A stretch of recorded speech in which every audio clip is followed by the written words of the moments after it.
Bem-vindos ao Podify, podcast feito de empresário para empresário. Hoje trataremos de assuntos importantes que viram a chave do seu negócio para você, empresário, que já nos acompanha. Você que caiu aqui de paraquedas, caiu por alguma coincidência, também se inscreva no canal, ative o sininho, que aqui você vai ter informações valiosas. Hoje estamos com o André Fernandes, um grande executivo da área tributária, da área de corporativa, que trabalha em uma empresa relativamente bem conhecida, a Renault, né? Então tem os seus desafios, ex-Big Four, com uma trajetória já de um momento bem longo, de décadas na área tributária, na área de contabilidade. Então ele vai trocar informações conosco, como é que é essa movimentação dos gigantes. André, seja bem-vindo, é uma honra receber você aqui, né? Então, vamos trocar bastante ideia. Muito obrigado pelo convite, Juliana, também obrigado. É realmente um prazer estar aqui com vocês. A gente compartilhar um pouquinho do que a gente tem de experiência, do que a gente também vem fazendo aí no nosso dia a dia. Acho que o mundo tributário vem passando por um momento, acho que singular. Todo mundo sabe disso, acho que não é isso novidade para ninguém. Estamos na mídia, estamos nos holofotes. E acho que esses momentos são oportunidades valiosas para a gente trocar um pouco de figurinhas, oxigenar um pouquinho e também, na medida do possível, levar um pouquinho do que a gente vem fazendo de experiência ou de prática para o público que está nos ouvindo, está nos escutando aqui hoje. Muito bem. Como vocês já sabem, do meu lado a Ju, para extrair um máximo de relações de liderança, de relações de performance, de governança, e eu fico com essa parte do resultado. Juliane, também aqui do nosso lado, seja bem-vinda. Obrigada. Eu sempre, André, tento extrair das pessoas o máximo possível do modelo mental, né? Vou trazer aqui algumas perguntas mais voltadas a isso. O Valdir sempre, com muita excelência, busca os resultados, o modelo de negócio, né? Voltado para o empresário. E eu vou atrás daquilo que está por trás disso tudo, que é a mentalidade. Então, a gente vai trocar um pouquinho de experiências também sobre isso. Já estou com papel e caneta aqui, porque eu gosto de anotar e aprender junto com você. Vamos lá. Muito bem, André. Para começar, o que eu gostaria? Que você contasse um pouquinho dessa trajetória, da tua relação profissional. Para quem está nos assistindo, até conheça um pouquinho o que ele pode extrair disso daí, dar atenção, para a gente já calibrar isso no início. Tá bom. Bom, eu vou começar talvez com uma informação que normalmente as pessoas eles ficam um pouco curiosas, pelo menos considerando o papel que eu venho exercendo hoje. Eu sou advogado de formação, cursei Direito, fiz a OAB, então tenho esse título comigo.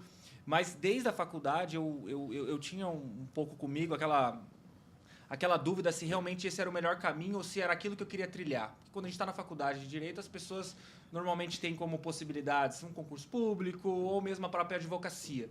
O ambiente corporativo é algo que não é muito explorado, ou pelo menos na minha época nunca foi muito explorado dentro da classe de aula como uma possibilidade de carreira.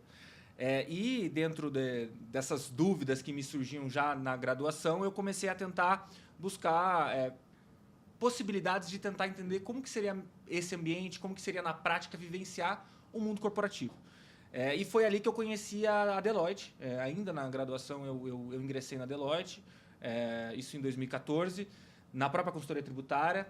Fiz carreira lá, cheguei ao cargo de gerente sênior na Deloitte. Tive várias experiências com diversos segmentos e ali realmente me apaixonei pelo ambiente corporativo e por essa, talvez, multidisciplinaridade. Em que sentido? De talvez o direito não necessariamente como um fim, mas o direito como um meio. Um meio de você realmente gerar o negócio e impulsionar a sua atividade, a sua organização e assim sucessivamente. E nesse sentido, dentro da própria Deloitte, eu percebi que o direito por si só não seria suficiente para eu continuar progredindo na carreira. Talvez eu precisasse combinar com outras skills, vamos chamar assim. Então, eu me especializei, fiz uma graduação em contabilidade, me especializei em gestão tributária, para que realmente eu conseguisse usar minha bagagem de direito, mas ela muito mais combinada com os outros elementos que a gente tem no dia a dia do negócio, no dia a dia tributário, realmente a favor daquilo que a gente estava propondo naquele momento como consultor.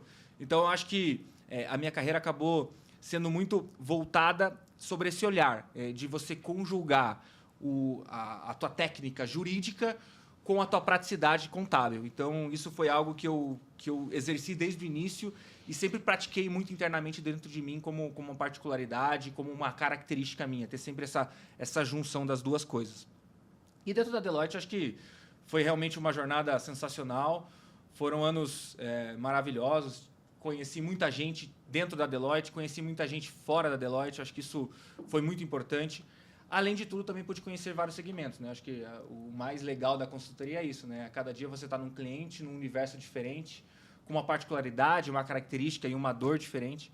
Então, a minha vivência de Deloitte acho que foi muito enriquecedora nesse sentido, conhecer um pouquinho do que é as dores de diversos empresários aí espalhados ao longo do país, dependendo do segmento, dependendo da particularidade que eles estão atuando.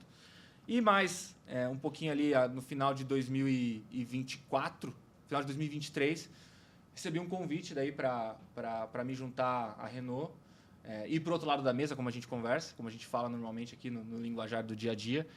E ali, realmente, eu me vi numa oportunidade talvez singular e única de realmente estar mais perto da operação, de estar mais perto do dia a dia, entender realmente como que o negócio funciona do início ao fim. E daí a gente pode continuar, daí depois na sequência eu continuo contando um pouquinho melhor como que foi essa virada de chave, mas o começo da minha carreira assim, foi muito focada em conhecer melhor e tentar conjugar melhor a minha expertise do direito com a minha expertise da contabilidade, que eu tive que aprimorar assim que eu ingressei e que eu comecei essa jornada na consultoria tributária dentro da Deloitte. Muito bom. E me tira uma dúvida, André, falando, né, aprofundando um pouco, né, nesse negócio de ir para o outro lado da mesa. Quando que você, geralmente assim, ao longo da carreira, todo especialista chega em um momento em que ele percebe que não basta apenas ele dominar a parte técnica. Ele precisa desenvolver outras habilidades, outros comportamentos. Isso aconteceu com você? Se aconteceu, você consegue aprofundar um pouquinho? Porque, assim, sentando desse outro lado da mesa, né? Você precisou passar a pensar como um executivo e não apenas como um especialista tributário. Apenas no bom sentido, né? Não que isso seja pouco, que não é, mas tecnicamente falando, isso não basta. Né? Qual que foi essa mudança em relação a isso? Eu acho que isso é muito de perfil. A minha transição da Deloitte para a Renault, ela foi dolorosa, talvez no sentido de eu sair de um lugar que eu tinha tanto carinho e que eu tinha, de certo modo, tanto prestígio. Tinha realmente uma carreira ali já muito bem desenhada para mim, mas eu não estava me sentindo completo. Eu acho que tem pessoas que têm o perfil, sim, de especialista, mas para mim, aquilo não era o suficiente. Eu queria ir um pouquinho a mais. Eu via que, como consultor, eu conseguia ajudar as empresas, mas eu entendi que tinha muita coisa que eles colocavam para a gente de problema que era só o começo, talvez, do iceberg, a pontinha do iceberg, que tinha muito mais coisa por trás e que talvez, estando dentro da operação, eu conseguir gerar e gerir muito mais toda essa problemática e conhecer muito mais de todo esse universo. Então, eu digo para você, Juliano, que eu acho que foi uma questão realmente de desejo interno meu, de não só ficar na questão do especialista, mas me tornar um profissional mais completo, me tornar um profissional generalista. E não só voltado para a parte tributária, voltado realmente para toda a parte financeira.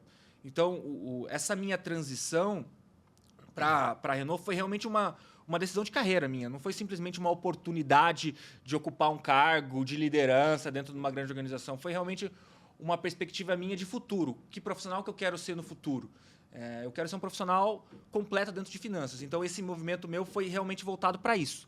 Para que eu conseguisse, através de uma experiência prática, fazer essa junção completa e ter uma visão completa financeira, não só olhando para uma especialidade, um foco tributário. E ali vem sendo 2 anos maravilhosos que eu estou vivendo dentro da Renault. Estou conseguindo conhecer várias áreas, várias particularidades que eu nem imaginava e, dentro disso, várias oportunidades e várias situações que, como consultor, você talvez não tenha tanta facilidade de enxergar, porque você vai enxergar aquilo que o cliente vai te trazer. E o restante é realmente você estar dentro do dia a dia, trabalhando com as equipes e explorando parte a parte da operação. Então, eu acho que é um pouquinho disso que despertou o meu desejo e fez com que hoje eu esteja ocupando essa posição de liderança dentro do departamento tributário da Renault, e que eu acho que vem sendo realmente uma experiência única para mim, não só de crescimento pessoal, mas principalmente profissional. Muito bem. André, para quem está nos assistindo, explica um pouquinho Como é que é a Renault, a estrutura dela, as suas relações complexas, o que você cuida, até para eles entenderem como que funciona uma empresa grande, como que funciona uma empresa que tem uma estrutura muito robusta, tanto de governança quanto de controles. Dá só uma explicada para quem está nos assistindo. Eu gosto de tentar dividir que qualquer organização grande, ela normalmente se divide em 3 pilares. Você vai ter um pilar financeiro, um pilar operacional, um pilar comercial. Basicamente, de uma forma bem simplista, é dessa forma que elas se estruturam. Óbvio que dentro de cada um desses pilares, uma organização do tamanho da Renault, ela está subdividida ainda, né?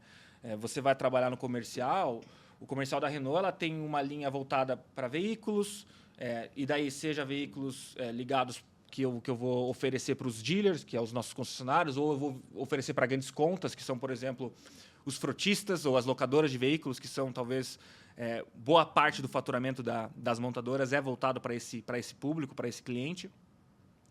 Quando você olha para a operação, você tem a logística, você tem a própria parte industrial, você tem a parte da engenharia, onde os projetos são desenvolvidos.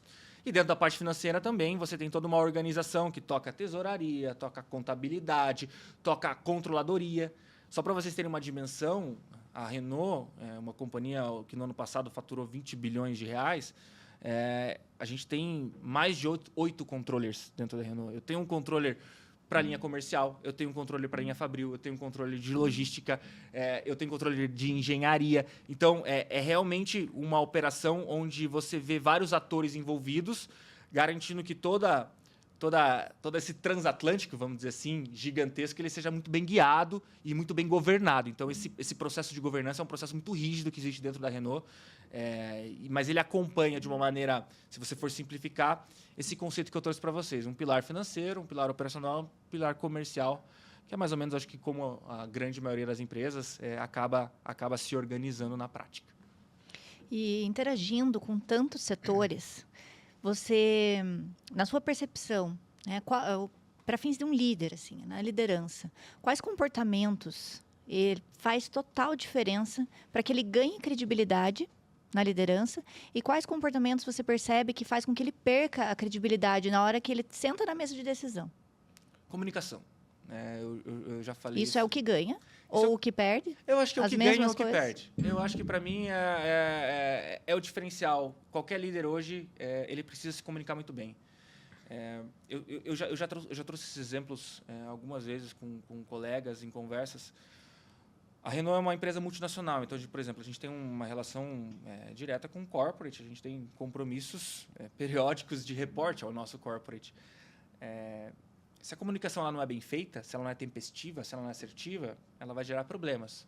Por outro lado, se ela é feita de uma forma antecipada, organizada, ela realmente te possibilita antecipar riscos, priorizar situações que você precisa do apoio do corporate por A ou B.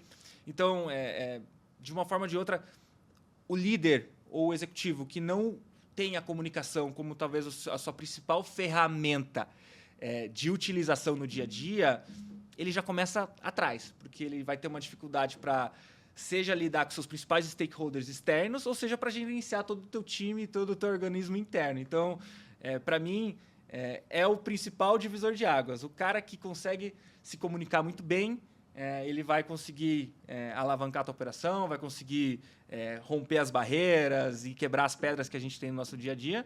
Por outro lado, aquele que talvez não consiga ou não tenha essa habilidade, em muitos momentos ele pode ter grandes dificuldades realmente para conseguir perseguir esse caminho, que não é nada fácil, né? O empresário brasileiro sofre bastante aqui, a gente tem grandes desafios aí na mesa dia após dia. Sim. E para fins de comunicação, você precisou desenvolver essa habilidade? Ela já é uma habilidade inata em você? Porque eu vejo que você se comunica e se expressa muito bem. Como foi isso? Porque muitas pessoas precisam desenvolver e aí eu queria que você trouxesse algumas dicas também a respeito disso. Eu acho que, Juliana, é cara e coragem. Algumas pessoas vão atrás de curso de oratória. Eu, basicamente, sempre me expus.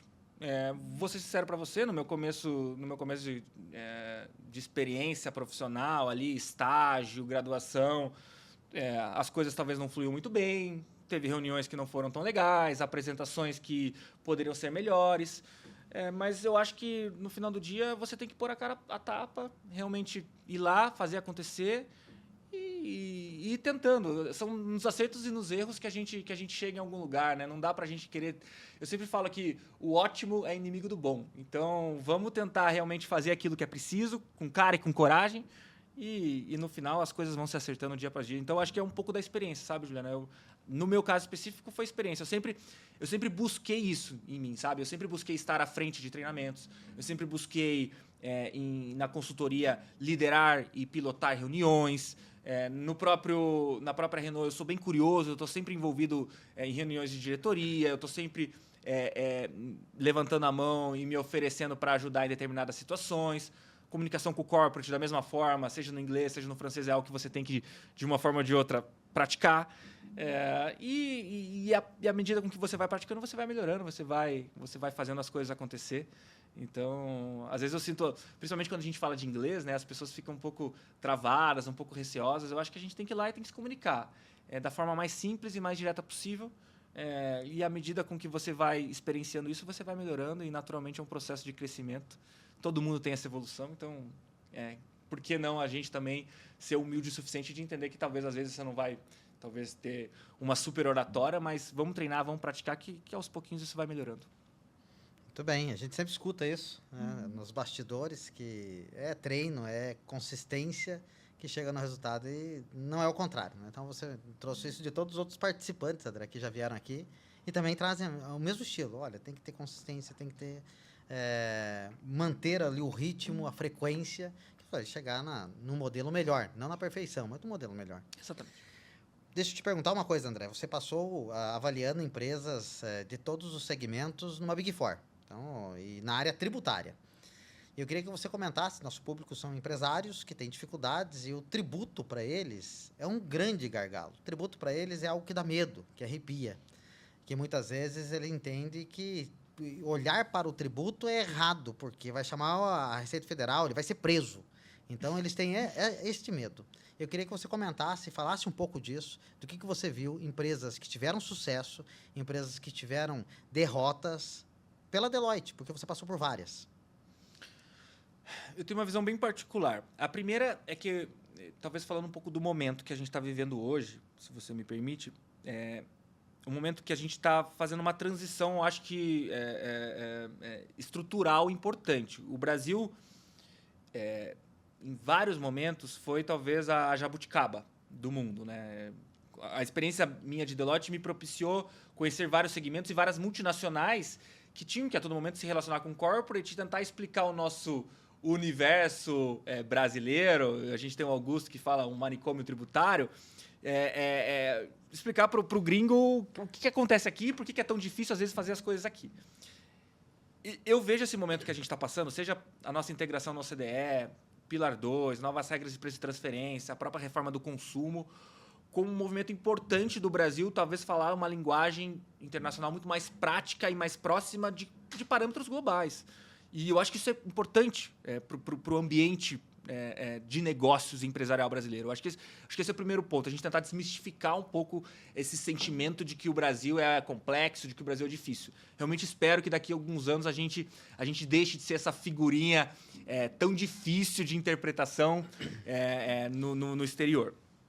Então, acho que isso é uma questão que a gente está trabalhando e está evoluindo realmente de uma forma muito importante. E dentro e ainda continuando nessa visão que eu tive de experiência e também começo a ver agora na própria Renault, é a forma com que a gente, como tributário, se comunica com o financeiro ou com o comercial. Talvez um pouco por causa da nossa complexidade da legislação, mas também uma complexidade que às vezes eu acho que a gente força muito. A gente sempre leva o tributário como um problema. E eu tenho uma mensagem até para o meu time, e também foi um desejo meu, nessa migração minha de consultoria para o executivo mesmo, para a corporação, de transformar o tributário em um elemento dentro da organização que, sim, ele talvez tenha suas dificuldades, mas ele tem suas dificuldades da mesma forma como eu tenho uma dificuldade de desenvolver um novo produto, de eu me lançar no mercado, de eu criar esse podcast, de você criar sua consultoria. A gente tem essas dificuldades. Eu tenho um pouco desse desejo, desse trabalho interno meu, de tentar aproximar mais E mesmo que seja difícil, e sim é difícil, o nosso ambiente tributário tem a sua insegurança, a cada dia a gente tem uma nova legislação, a gente é pego de surpresa em vários momentos. O que já foi decidido em alguns momentos volta atrás, a gente não sabe por quê. Mas, à medida do possível, aquilo que a gente, como executivo tributário, puder fazer para o empresariado, para desmistificar essa dificuldade, essa grande insegurança, eu acho que é um passo importante para a gente realmente ajudar o ambiente de negócio brasileiro. A gente está no caminho, acho que nós, como sociedade, conseguimos aprovar e estamos trabalhando realmente por uma mudança da legislação, mas também vai muito papel nosso de profissional que está na frente do tributário, em tentar, por mais que seja difícil, mostrar para o empresário que há como se fazer as coisas certas, que há como capturar as oportunidades, que há como mitigar riscos, de uma forma que não cause tanto temor e vire essa situação que ele já se arrepia quando a gente começa a falar de tributário. Eu acho que é nosso papel como executivo tributário, por mais que seja difícil, a gente tentar simplificar, porque a gente está lá para isso. Por exemplo, o meu papel na Renault hoje, e cada vez eu falo isso para o meu time, nós precisamos levar a informação para o financeiro, para o comercial e para o operacional da forma mais simples e mais transparente possível. A nossa cozinha está bagunçada, é difícil, e no dia a dia a gente sofre, sim, mas vamos tentar deixar isso para dentro de casa e vamos tentar levar da forma mais simples e mais serena possível para que a gente possa dar para eles as boas informações para boa tomada de decisão. E, óbvio, à medida com que a legislação está evoluindo, a gente vai batalhando e trabalhando para que essa cozinha fique um pouco mais arrumada e um pouco mais simples dentro de casa. Muito bem, muito bem. Você acha que o tributário, os empresários do Brasil, pensando em PME, pensando em empresas menores, que faturam lá 30 milhões ao ano, que faturem 300 milhões ao ano, que não é um tamanho de uma Renault da vida, que é gigantesca, né? Mas você acha que é uma alavanca de resultado para eles, que eles deveriam olhar para isso? Sim, eu acho que a gente vive um momento que o ambiente tributário ele está no holofote, como eu havia dito, e ele ainda é um elemento importante numa balança financeira econômica, né? Ele ainda pode jogar a tua operação do vermelho para o verde, dependendo do regime que você está inserido, dependendo do tipo de operação que você está trabalhando, aonde você está localizado, se você tem benefício fiscal, se você não tem. Então, esse pequeno empresário ele também tem que ter esse olhar de entender que o tributário é sim um elemento que ele não pode deixar de lado, porque ele pode sim interferir diretamente no sucesso do seu negócio, seja para o bem, seja para o mal. Então, deixar isso de lado é temerário. Precisa sim precisa ser um dos itens e uma das prioridades na sua agenda, principalmente nesse momento. Nesse momento que a reforma tributária não vem só como, e aí muita gente fala isso, não vem só a reformar o nosso ambiente tributário, mas ela vem a reformar o nosso ambiente de negócios. Então, muitas mudanças que a gente vai ver nos negócios ao longo dos próximos anos, elas podem sim estar pautadas ou embasadas por um pouco do que essa reforma tributária está trazendo de novidade para a gente. André, e nesse cenário como um todo, você trabalha hoje na liderança, né, do time, e eu imagino que você deve enfrentar alguns desafios, inclusive culturais. Eu queria que você explicasse isso um pouco para nós, se você tem essa percepção ou não. Existem desafios por trás da liderança comum, mas existem desafios também em relação ao fato de que muitas vezes a tua liderança não é brasileira? Temos desafios. Conta isso para a gente um pouquinho. Temos desafios. Por exemplo, eu vivo numa organização francesa de característica, onde o ciclo de tomada de decisão ele é precedido por muita e muita discussão, muito e muito alinhamento. A gente chama de nemawash lá. Então, você vai ver, por exemplo, para uma tomada de decisão, você vai ter que falar com 5, 6, 7, 8 atores. Até porque uma organização do tamanho da Renault, você tem várias pessoas envolvidas. Você vai ter... Vamos tentar citar um exemplo aqui. Eu vou começar a tomar uma decisão de um levantamento de um crédito. Eu vou ter que alinhar com a controladoria, com o meu CFO, que é o meu reporte direto. Uma vez validado com isso, eu tenho que talvez levar para o meu jurídico, que já não está dentro da direção financeira, já tem uma direção separada, já tem uma outra governança. A gente vai ter que fazer essa validação em conjunto. Uma vez feito isso, a gente tem uma governança a nível Latam. A gente sobe mais um degrau, faz uma conversa a nível Latam com o nosso CFO Latam. Validado a nível Latam, eu valido no nível funcional com o tributário da França. validada com o tributário da França, a gente faz uma validação a nível financeiro no grupo e, dependendo da complexidade, você pode subir até no último nível da organização. Então, em vários momentos, você percebe que, por mais simples que seja, vou levantar uma oportunidade aqui de PIS/COFINS sobre créditos ligados à Convenção Coletiva de Trabalho. A gente agora tem algumas discussões aí na mesa e acho que muitos empresários talvez estejam discutindo isso. Não é algo simples. É algo que eu vou ter que validar internamente, que eu vou ter que discutir com o meu jurídico, que eu vou ter que explicar para a Latam, que eu vou ter que explicar para o francês.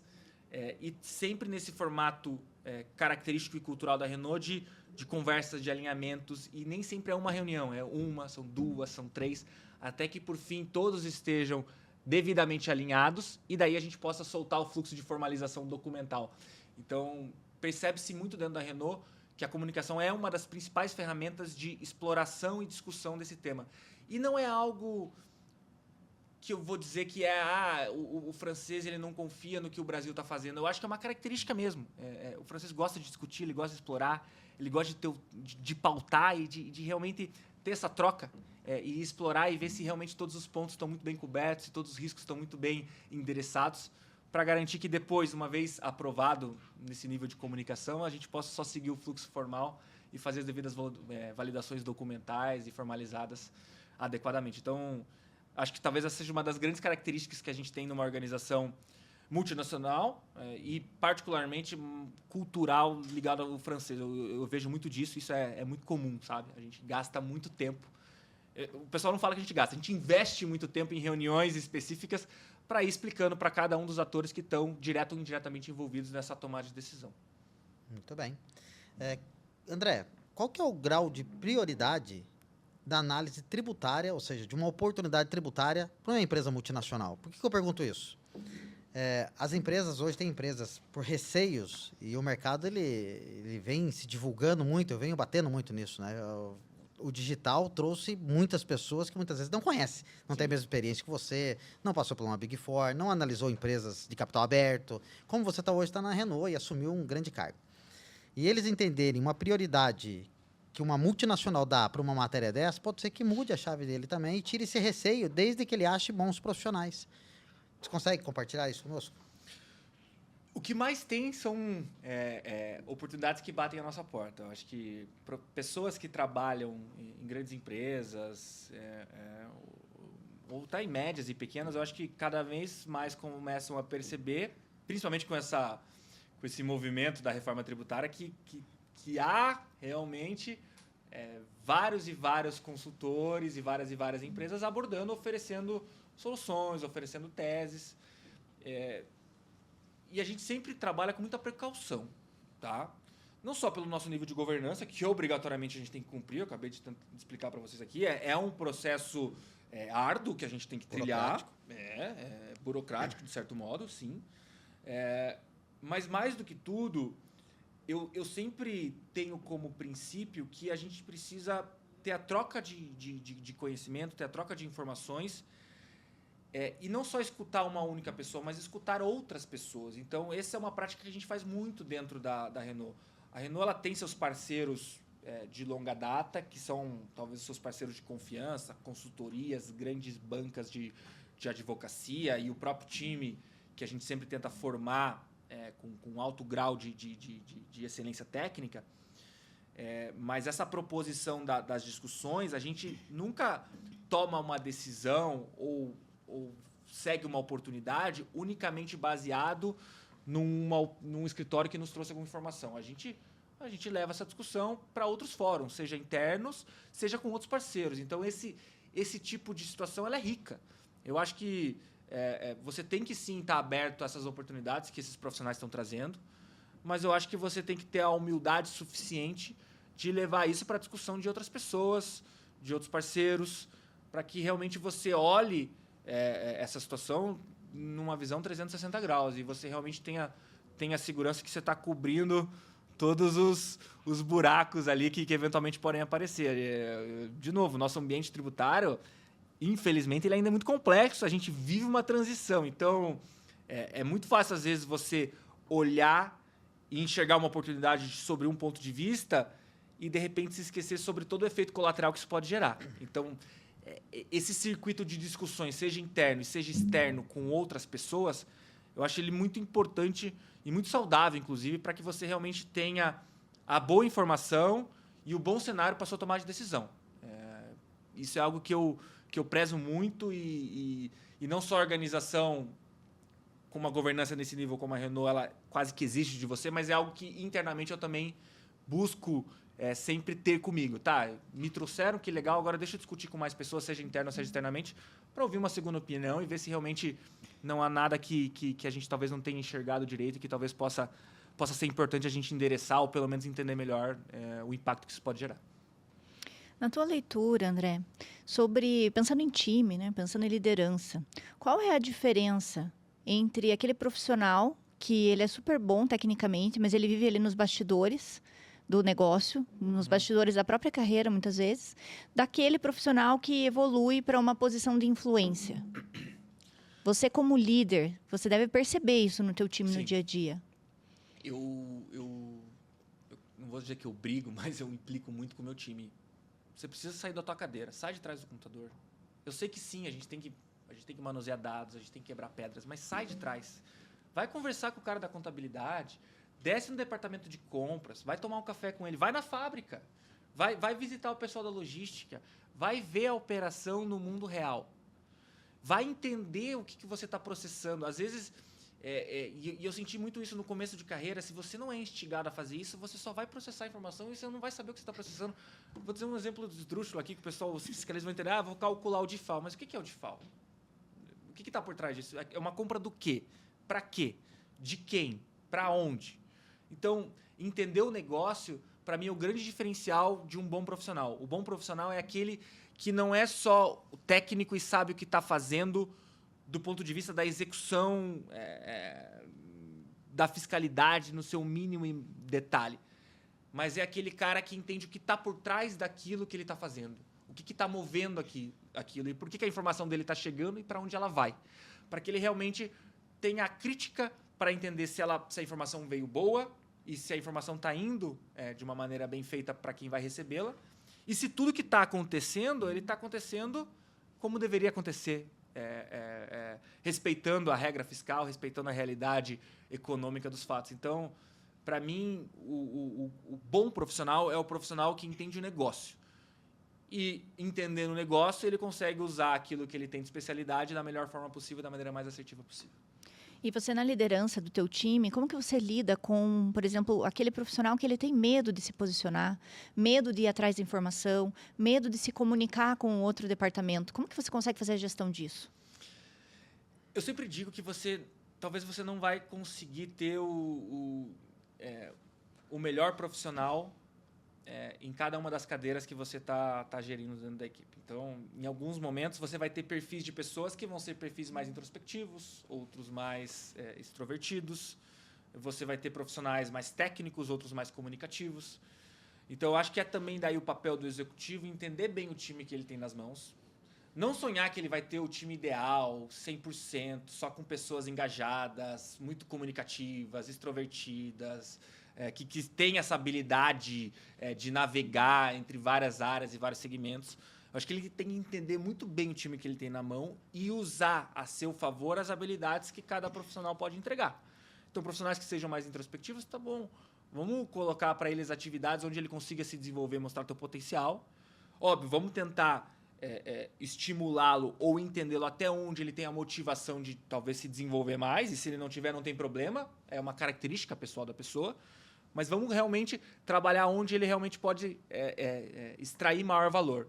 E aquele profissional que realmente você vê um maior potencial e realmente percebe que ele tem essa maior facilidade, vamos colocar ele na frente para guiar o restante desse transatlântico aí que a gente tem no nosso dia a dia para caminhar. Então, para mim, é um pouco disso. Você tem que entender muito bem seu time, ter a humildade, a tranquilidade que talvez você não vai ter os recursos com as habilidades, ou pelo menos na maioria dos momentos, como você gostaria. Então, entenda seu time, conheça quais são as motivações dele e coloque eles aonde você entende que eles vão gerar maior valor para a sua companhia, respeitando a particularidade e a perspectiva de crescimento que cada um deles vai ter de carreira. Muitos desafios. Não é fácil. Na organização. André, vamos lá, para o empresário, uma dica que você possa dar para que ele olhe nessa relação, voltando para a área tributária, para a reforma tributária, o que ele tem que fazer que é importante agora? Que você, que olhou para todas as empresas, está numa grande corporação, que ela está fazendo para se preparar antes, que geralmente os grandes se preparam antes. Sim. Tem energia, tem dinheiro para fazer isso. Mas qual dica que você daria para esse empresário que está nos olhando, que está lá, está faturando e muitas vezes ele está perdido. Ele não sabe o que tem que fazer, recebendo informações de tudo quanto é lado. Sim. O que ele tem que fazer agora, nesse momento? Eu acho que agora ele precisa de por mais que, enfim, o nosso mundo esteja bastante ansioso, né, com esse movimento de informações que a gente recebe diariamente, acho que ele tem que tentar manter a tranquilidade. Ele tem que entender muito bem como que é a operação dele hoje. E, na medida do possível, ou estudar ou buscar algum especialista para auxiliá-lo a compreender o que vai acontecer no futuro.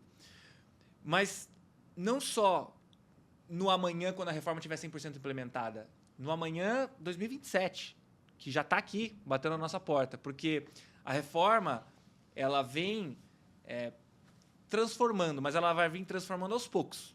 Ela veio em 2026 com uma alíquota teste, então já foi um desafio para as empresas uma implementação sistêmica.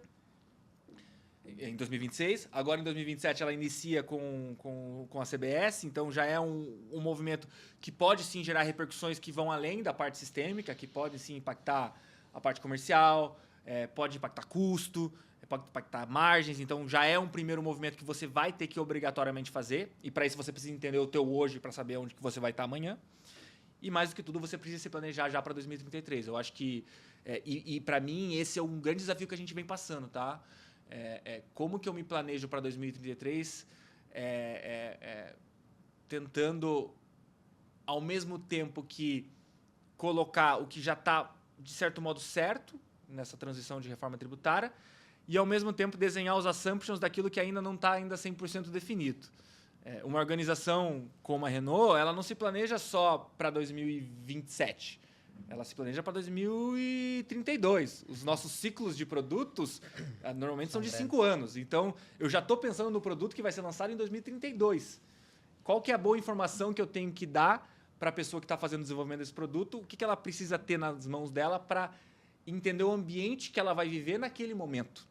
Então, eu acho que esse profissional, do meu ponto de vista, ele tem que ter muito claro como que ele está trabalhando hoje, e, a partir disso, tentar começar com ajuda, seja interna, seja com a própria expertise que ele vem adquirir, ou que normalmente é recomendado com um especialista, tentar fazer esse desenho desse trabalho de como que vai acontecer essa migração e do que ele vai ter que se adaptar durante cada um desses movimentos e desses momentos que vão acontecer. A reforma ela não é um tiro curto, ela é uma maratona, né? A gente vai viver ela ano a ano, e cada ano vai ter seu desafio singular que a gente vai ter que olhar com muita cautela. E não olhe só o 2027, olhe 2029 com a migração, o início da migração dos estaduais, dos municipais, e olhe 2033 em diante, porque são mudanças importantes que cada um desses tempos vão gerar para nossas organizações. Muito bem. 3 problemas que você acha que pode afetar consideravelmente as empresas no caixa dela, pensando nessa transição, nessa movimentação que o Brasil está sofrendo, algo que, se o empresário deixar, que a gente sabe, né, muitos têm um sentimento que reforma, ano de eleição, tem Copa do Mundo, nem vai acontecer, o negócio vai prorrogar, e, né, tem um sentimento, o brasileiro sempre deixa para os 45 do segundo tempo, e é algo muito errado. Mas 3 alavancas que você acha que vai impactar, e vai impactar forte, se não olhar para ela. Benefícios fiscais, elas vão ser impactados. Então, empresas que hoje têm as suas margens muito, vamos dizer assim, sustentadas por benefícios fiscais, já precisam começar a entender que, de certo modo, isso já está decidido. A partir de 2033, você não vai ter os incentivos na forma como hoje eles são praticados, pelo menos aqueles ligados aos tributos indiretos. Então, acho que o formato de benefícios fiscais não vai ser o mesmo que a gente tem hoje, então isso vai ser importante. Eu acho que você vai ter um desafio muito importante na parte de pessoas. As pessoas do teu time têm que estar preparadas e têm que estar integradas dentro desse ambiente que vai existir, porque você vai precisar delas para fazer esse movimento de transição? Será que o teu time está bem preparado para isso? Será que você tem as pessoas certas e eles estão bem educados para trabalhar junto contigo nesse processo? E, por fim, um grande olhar que a gente vem tendo são com os nossos principais stakeholders, que é os fornecedores e nossos clientes. Em que medida eles vão ser impactados e o quanto isso pode afetar a nossa rentabilidade, as nossas margens e o nosso negócio.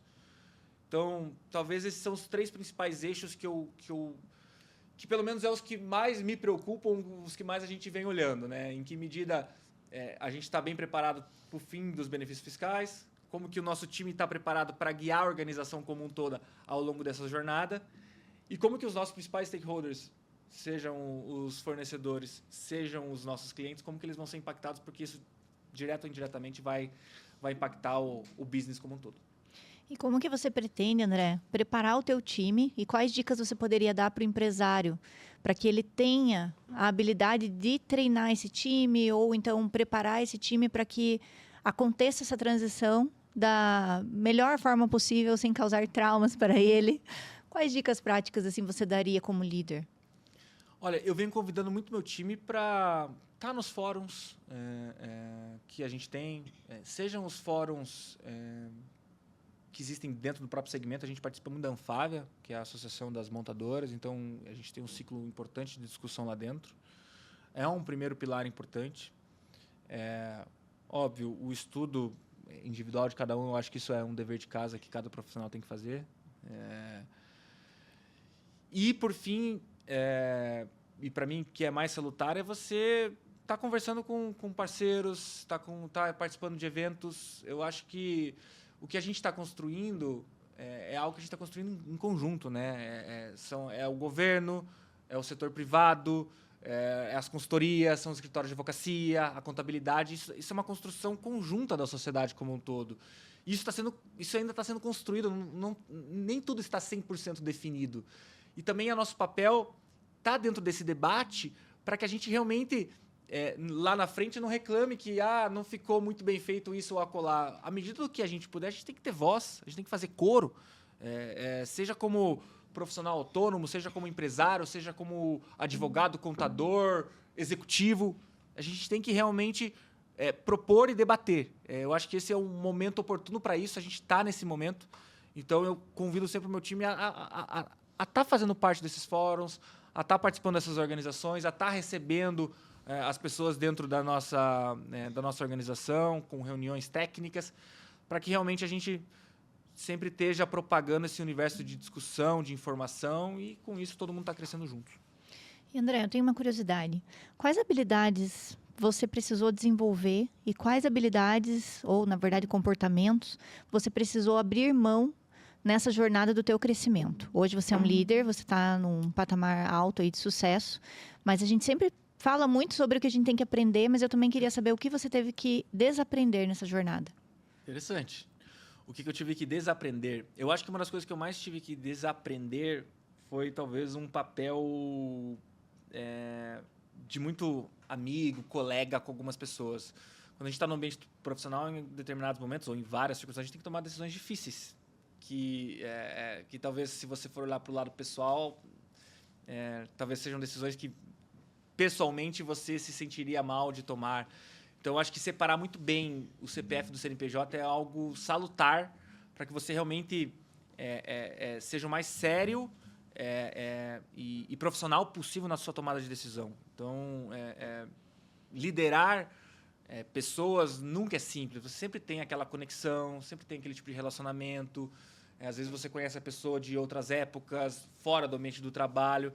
Então, eu tive que tomar muito cuidado de não misturar essas duas figuras, né? A minha figura pessoal com a minha figura profissional. Por exemplo, eu tenho uma grande colaboradora que é uma grande amiga de longa data. Ela é madrinha dos meus filhos e ela é meu braço direito dentro da companhia. E muitas vezes, em vários momentos da carreira, tanto ela quanto eu, a gente teve que tirar esse lado pessoal de lado, deixar ele de lado, para a gente poder falar francamente aquilo que a gente tinha que enfrentar como profissional dentro daquilo que era a nossa prioridade, o nosso dever. Então, eu acho que separar muito bem essas figuras é o segredo para você conseguir atuar da melhor maneira possível dentro daquilo que a organização está lhe pedindo e daquilo que você precisa fazer como executivo, como empresário, enfim, qualquer papel que você esteja executando. Excelente. E da cultura francesa, né? A gente sabe que a cultura ela é muito diversa do Brasil com a cultura francesa. O que você conseguiu aproveitar da cultura de lá? O que você percebe nessa troca cultural? Eu acho que essa comunicação, no começo, Juliana, eu via essa incessante jornada de reuniões e alinhamentos como a França duvidando do que a gente estava falando. Ou ela testando o que estava sendo posto na mesa como oportunidade ou como risco. E aos poucos eu comecei a desmistificar um pouco isso. Eu comecei a levar isso muito mais como uma forma de exercitar o diálogo e novos olhares e novas possibilidades do que necessariamente uma discussão de essa pessoa ela quer só ver se realmente o que a gente está falando A mais B está fechando. Então, eu acho que talvez seja o grande aprendizado sim, eles confiam na gente, mas eles têm essa cultura e essa particularidade de debater mesmo, da gente ir até o fim e ver se realmente 100% está coberto. Então, eu acho que esse vem sendo um grande aprendizado, eu venho fazendo isso muito, venho também tentando trazer isso para o meu time de uma maneira um pouco mais gradual, mas sempre com esse olhar. O que a gente está fazendo aqui é para agregar. Essa conversa é para agregar. Não estou querendo desmontar o que vocês estão me trazendo, time. Eu estou querendo realmente exercitar ao máximo todos os cenários possíveis, porque no final do dia o ambiente é complexo, né? Então, às vezes você está só com um olhar ali e você esqueceu do A mais B. E não tem problema. A gente está trabalhando em equipe. E essa conversa e essas reuniões, esses alinhamentos, faz parte desse trabalho em equipe, dessa construção em equipe das soluções que a gente tem que fazer dia a dia para a organização. E literalmente traduzir tudo isso, né? Também. Porque você tem que não apenas só comunicar, mas você tem que conseguir literalmente explicar ponto a ponto, porque o nosso sistema tributário é absurdo perto do sistema deles. Não é fácil, não é fácil. Eu tenho uma ponte direta com uma pessoa específica, é a Laura, ela é uma italiana, mas que vive há muito tempo na França, uma diretora, que acaba sendo o principal ponto de contato entre França e América Latina. E é a principal pessoa que semanalmente eu estou conversando, estou discutindo. Às vezes a gente conversa em português, a gente conversa em inglês, mas é realmente você, da forma mais simples possível, que é aquilo que eu falei um pouquinho, tentar traduzir a nossa complexidade em informação útil, para que ela entenda e que você, de uma forma nenhuma, oculte aquilo que existe de risco, de dificuldade, mas que você apresente da maneira mais simples possível, para que ela também consiga, dentro do que ela tem de responsabilidade, dentro do que está ao alcance no guarda-chuva dela, poder nos orientar, poder aportar realmente de valor ali para a gente poder dar o bom direcionamento para aquele caso, para aquela solução, enfim, para aquela situação que a gente está lidando. Muito bem, muito bem. São muitas culturas, né? Pessoal, então chegamos aqui em um pedaço bem avançado no nosso Podify. Quem chegou agora, se inscreva no canal, ativa o sininho, compartilha, traga informações que você queira escutar. Manda isso daí para o Brasil inteiro, né? São informações relevantes, vocês percebem que geralmente trazemos grandes empresários, grandes executivos. Aqui está um da Renault, que fatura alguns bi.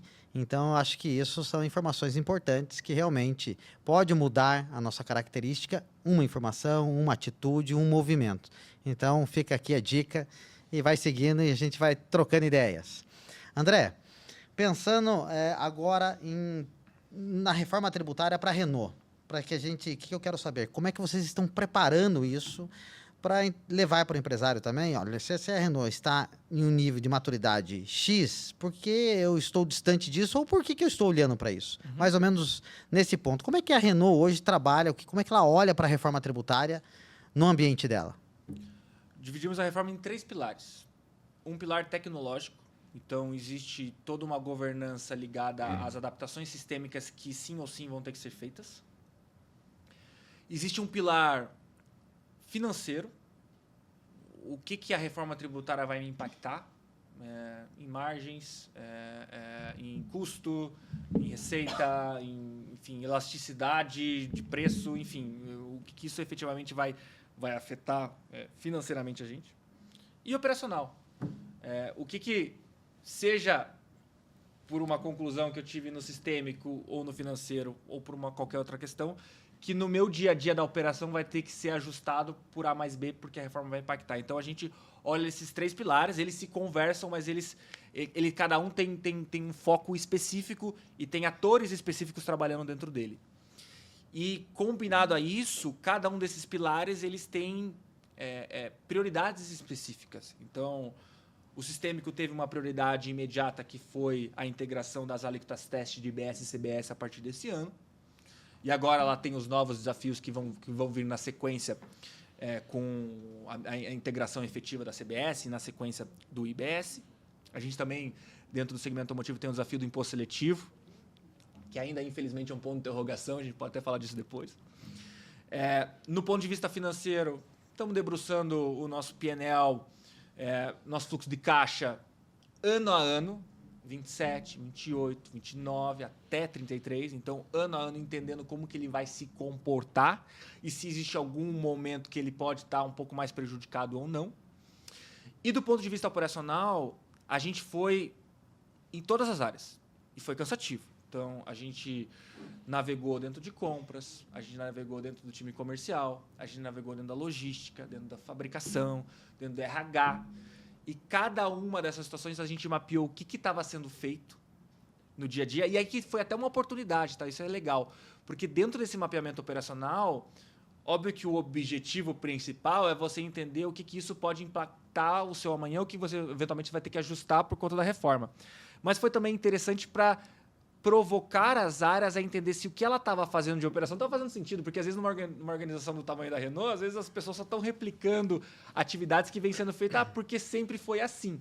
Então também foi um momento legal de crítica do que... Será que atualmente essa rotina que você faz sentido? Pelo menos nessa frequência? Será que não poderia ser diferente? Será que esse controle que você tem ainda é necessário?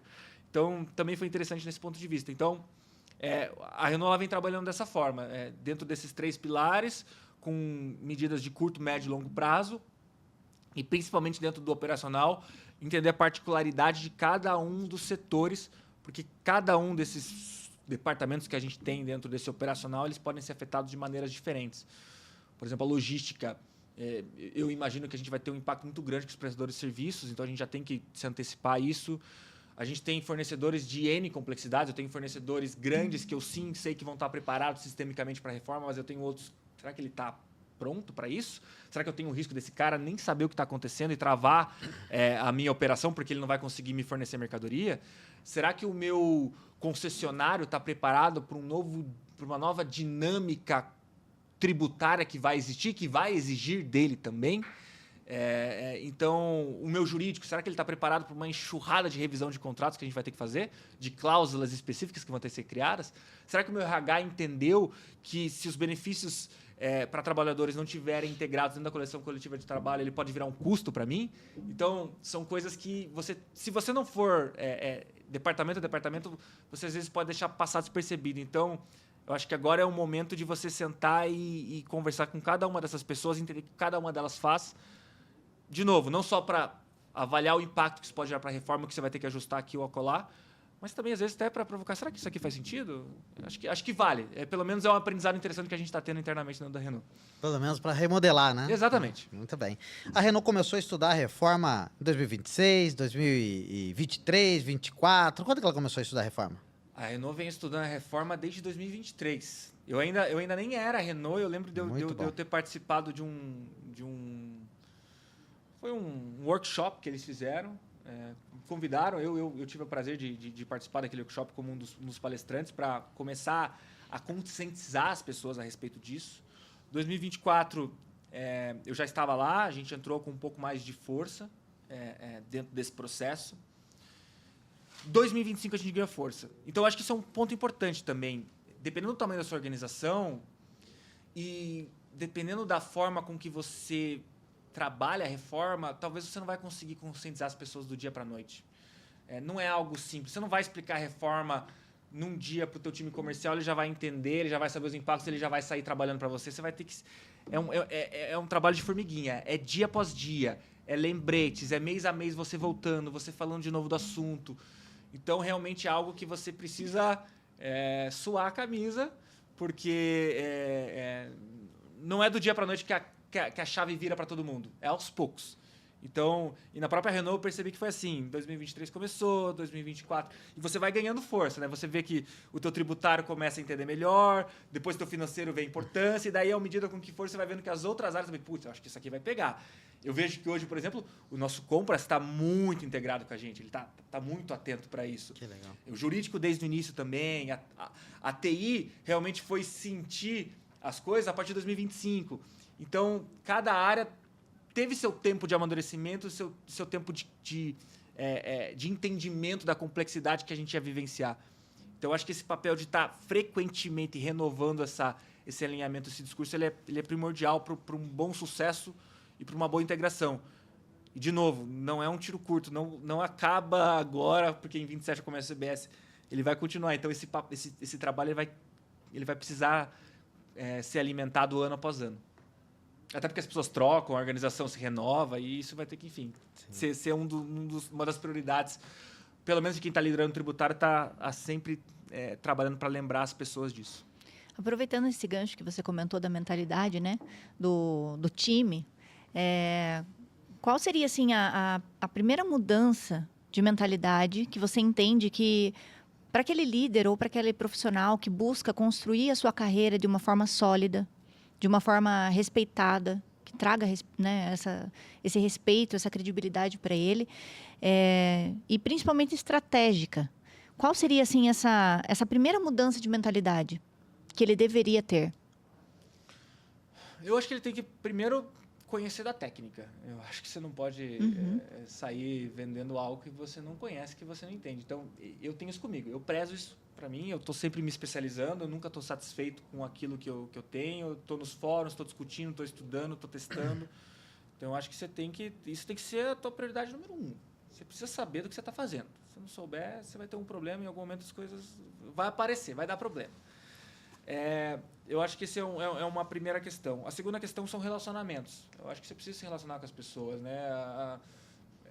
A gente vive em comunidade, então o mundo ele é pequeno, o mundo das voltas. Então acho que esse relacionamento eles são importantes para você, enfim, saber o que está acontecendo, para onde você está indo, para você ter parceiros com quem você possa confiar e trabalhar nessa jornada que ela não é simples, não é fácil. E eu acho que trabalhar na comunicação, né? Para mim, comunicação ela é tudo na sua vida. Você pode ter a técnica, você pode ter o relacionamento, mas se você não souber se comunicar, não vai adiantar nada. Então, a comunicação para mim, talvez, o grande divisor de águas de um cara bom tecnicamente, que tem relacionamento, para alguém que realmente consegue daí alçar voos maiores aí nessa carreira aí profissional. Muito bem, muito bem. Bom, pessoal, nós vimos que o mercado está cheio de tributarista, muitas vezes, que é o tributarista do outdoor. Mas a gente se esforça ao máximo para trazer grandes executivos, pessoas que tiveram uma vivência grande em Big Four. Quando a gente fala isso, a gente sabe da cultura que é uma Big Four, que passa por operações que existem centenas de regras e muitas vezes a gente acredita naquele que está no Instagram. Toma cuidado com isso. A gente viu que a Renault aqui trabalhou desde 2023 e muitos ainda olham para a reforma tributária e tem aquele sentimento. Deixa que tudo vai se equilibrar. Mas esse equilíbrio pode custar o seu patrimônio. André, pensando aqui com a tua experiência, para a gente finalizar nosso podcast de hoje, o que você deixaria para os empresários, gatilhos que eles precisam olhar, tanto financeiro, não só o tributário, mas financeiro, de gestão e também a alavanca do tributário, para que possa gerar resultado para eles, para que possa gerar dinheiro imediato de algo que eles não estão enxergando, que eles estão cegos para isso e que você já viu nessas empresas que você já passou e que você também já viu até mesmo na Renault e conseguiu trazer isso no caixa dela? Eu acho que são duas coisas que podem alavancar o negócio. Primeiro, às vezes tem muita coisa que a operação no dia a dia ela não está muito bem parametrizada, você não está enxergando. Eu acho que tem muita oportunidade nas pequenas coisinhas ali.